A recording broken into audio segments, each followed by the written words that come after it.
आज की प्रेरक कहानी। कर्म का फल। एक गांव था।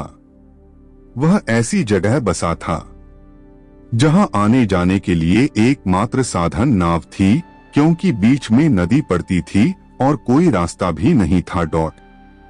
एक बार उस गांव में महामारी फैल गई और बहुत सी मौतें हो गई। लगभग सभी लोग वहां से जा चुके थे।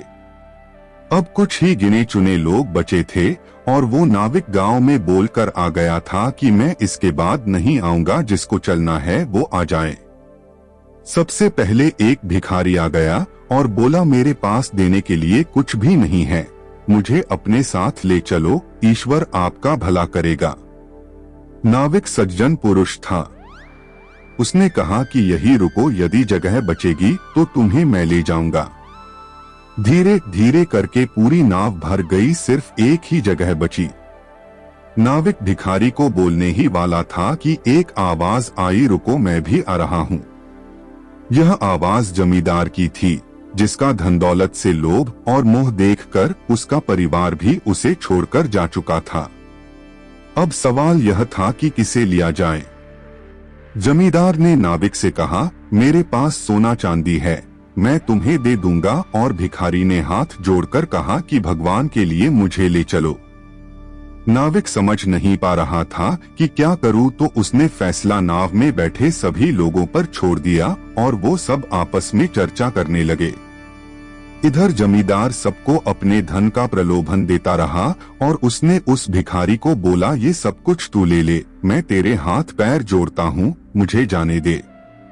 तो भिखारी ने कहा, मुझे भी अपनी जान बहुत प्यारी है, अगर मेरी जिंदगी ही नहीं रहेगी तो मैं इस धन दौलत का क्या करूंगा।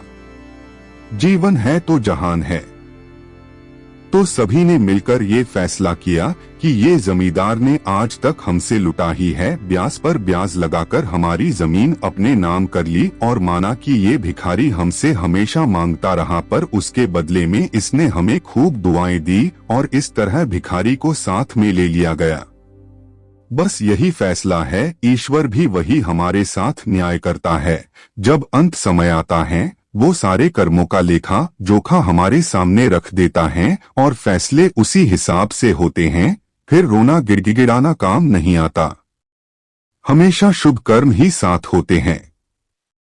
इसलिए अभी भी वक्त है हमारे पास संभलने का और शुभ कर्म करने का, बाद में कुछ नहीं होगा।